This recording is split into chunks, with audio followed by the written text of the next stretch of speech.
The following is my story, followed by an original spoken word piece entitled Solidarity. I want you to take a moment and envision this. You're 14 years old, getting ready for your first day of high school. The butterflies in your stomach are doing somersaults. You're too nervous to even eat the toasted bread and scrambled eggs your mom prepared for your breakfast. A few moments later, your dad is driving you to school, chatting about how amazing high school will be and all the friends you're going to make. All of this is flowing through one ear and out the other because your nerves are on edge. The next thing you know, your dad says, "We're here." You frown as your dad asks, "Where's my goodbye kiss?" You're thinking, "Oh no, what if somebody sees me kiss my dad? How embarrassing, and I haven't even officially started school yet." You approach the 20-foot walkway to the entrance of the biggest building you've ever seen in your life. Your heart rate starts to increase. Dun dun, dun dun dun dun dun dun, the soundtrack of Jaws playing in the back of your mind. You're breathing harder and harder because you don't know what to expect. After traversing the meandering streams of the hallway, you finally make it to homeroom. As you find your seat, the blonde girl with green eyes whose face is swimming with happiness turns around and introduces herself to you. "Hi, I'm Mary. I like your braids." Little do you know, you've just met your best friend for life. Little do you know that in a few days you are going to meet some of your worst enemies as well.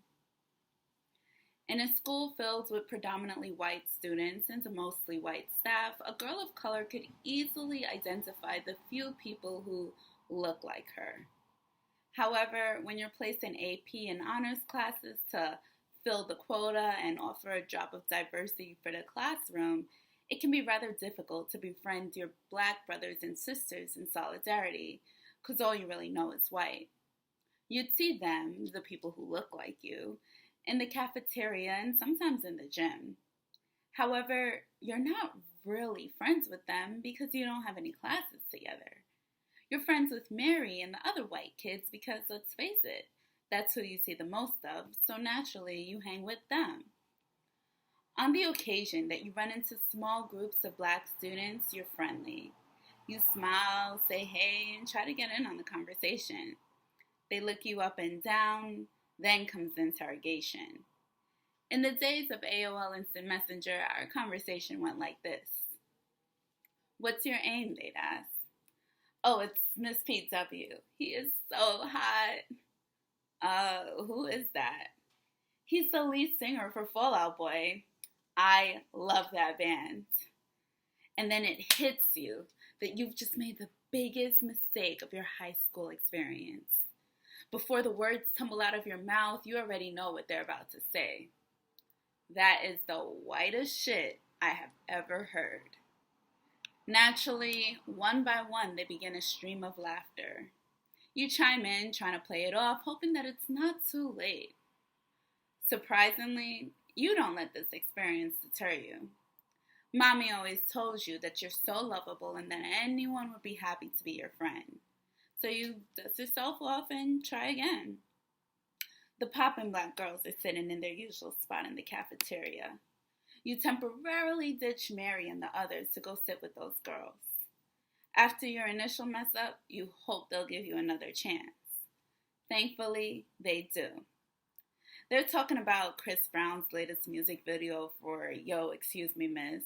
I've never heard the song before. This transitions to a conversation about Mario's Let Me Love You. Who are these people? You nod and smile, pretending to know what the hell they're talking about. Trust me when I say this was only a temporary fix. The next time you were welcomed into the poppin' clique, the girls played a game, rating different musical artists for how attractive they were. You didn't see any of the pop stars who you were attracted to. I mean, where was Pete Wentz, Billy Joe Armstrong, Jerry Horton? For the love of God, where was Brendan Urie? Come on. Needless to say, this rating game was not your thing. It was evident how out of place you were. They look at you as though you aren't their black sister in solidarity. You think to yourself, I know they'll like me if I just act a little bit more black. You trade your spiky gelled hair for a perm. You toss out sugar, we're going down, and buy Pretty Ricky's grind with me instead. You see Mary and the others less and less because you're pretending to be someone you're not. As time goes by, the facade begins to fade. You think that you've pretended enough that it's okay to reveal who you truly are. Let the world know the music and the people you love without feeling judgment. Bad idea. Now you're being called Oreo. Black on the outside, white on the inside. You haven't gotten a single black friend because they think you're a traitor to your race and your culture. Your white friends just don't get it. This is all just a frustrating time in your life where you struggle between being true to who you are and being accepted by those who are supposed to be your black brothers and sisters in solidarity. In the end, you choose to be who you are. Here's my spoken word piece entitled Solidarity. I chimed in with a haven't you people ever heard of? A black girl singing Panic at the Disco? Oh no. Sis, what is you doing? You should be twerking and milli rocking, not fist pumping and bopping your head to a rhythmless beat, out here embarrassing us in these streets. These streets are where I walk a lonely road, the only one that I have ever known. Don't know where it goes, but it's home to me and I walk alone. Alone is where I sat in the cafeteria day by day, crying and asking God, why did you make me this way? They say, you a white girl trapped in a black girl's body. Everybody's got something to say. You who are supposed to be my brothers and sisters in black solidarity. I can't walk, I can't talk without acting white. All the black girls see me, they want to jump me on sight. What did I ever do to you just by being me? Our skin's color is the same, can't you just see? 'Cause I could be mean, I could be angry, you know I could be just like you. You who are supposed to be my brothers and sisters in black solidarity, but you're clowning me for my white personality. Please help me find some clarity, 'cause this prison we call a school is really getting to me. Why is it white on this side, black on this, and when there's an influence of culture, out comes the fist? I just don't get it. Tell me what I've missed. I'm tired of being mistreated because of my musical preferences. I just can't live like this. By becoming this, all I want to do is be more like me and be less like you. You who are supposed to be my brothers and sisters in black solidarity, constantly making fun of me just for being me. I'm not ripping off the clothes of shame. No more tolerating your little game. I'm gonna be who I wanna be. Don't care about what you think, say, or see. And the scars remind me that the past is real. I tear my heart open just to feel.